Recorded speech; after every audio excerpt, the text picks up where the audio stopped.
রক্ত শূন্যতা দূর করতে কচুর লতি গুরুত্বপূর্ণ ভূমিকা রাখে।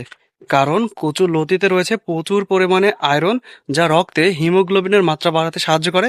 এর ফলে রক্ত স্বল্পতা দূর হয়। আমরা মানুষ প্রয়োজনে টাকা দিয়ে কিনে খাবো, তারপরেও প্রকৃতিতে এমনি যদি পাই তা কিন্তু খাবো না। কিসের কথা বলতেছি? আমার পাশে কচুর গাছের ছবি দেখে অনেকে হয়তো অনেক কিছু বলতে পারেন, বা কচুর গাছের দৃশ্য দেখে।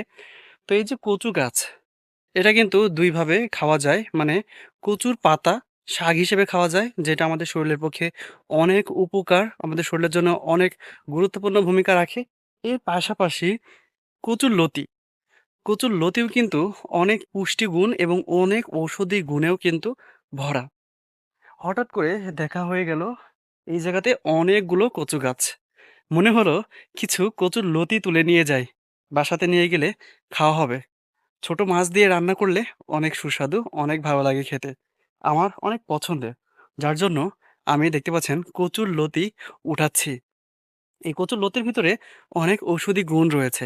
আমাদের শরীরের অনেক রোগ দূর করতে গুরুত্বপূর্ণ ভূমিকা রাখে এই কচুর লতি।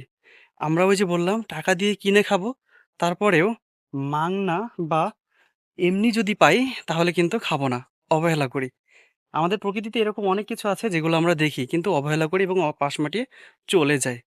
কি, কি শক্তি রয়েছে এর ভিতরে জানেন আপনারা? এই কচুরলতি হচ্ছে আঁশ জাতীয় একটি খাবার, যার ভিতরে রয়েছে প্রচুর পরিমাণে ফাইবার, যা আমাদের হজম শক্তি বৃদ্ধি করতে সাহায্য করে এবং কোষ্ঠকাঠিন্য দূর করতেও গুরুত্বপূর্ণ ভূমিকা রাখে। এই কচুরলতি ভিটামিন সি সমৃদ্ধ হওয়ার কারণে এটি আমাদের শরীরের রোগ প্রতিরোধ ক্ষমতা বৃদ্ধি করতেও সাহায্য করে থাকে। এসবের পাশাপাশি হাড়ের ক্ষয়রোধ এবং দাঁত মজবুত রাখতেও ব্যাপক ভূমিকা রাখে, কারণ এই কচুরলতির ভিতরে প্রচুর পরিমাণে ক্যালসিয়াম রয়েছে। ক্যালসিয়াম সমৃদ্ধ হওয়ার কারণে হাড়ের ক্ষয়রোধ এবং দাঁত মজবুত রাখতে সাহায্য করে। এছাড়াও বিভিন্ন উপকারে আসে এই কচুরলতি, কিন্তু আমরা অবহেলা করি, অবজ্ঞা করি। হঠাৎ করে এই জায়গাটা দেখে আমি কচুরলতি উঠাতে শুরু করেছি। আপনারা যারা কচুরলতি খান অবশ্যই জানাবেন কেমন খেতে, আর যারা খান না অবশ্যই একবার টেস্ট করে দেখবেন কেমন লাগে। দুর্দান্ত।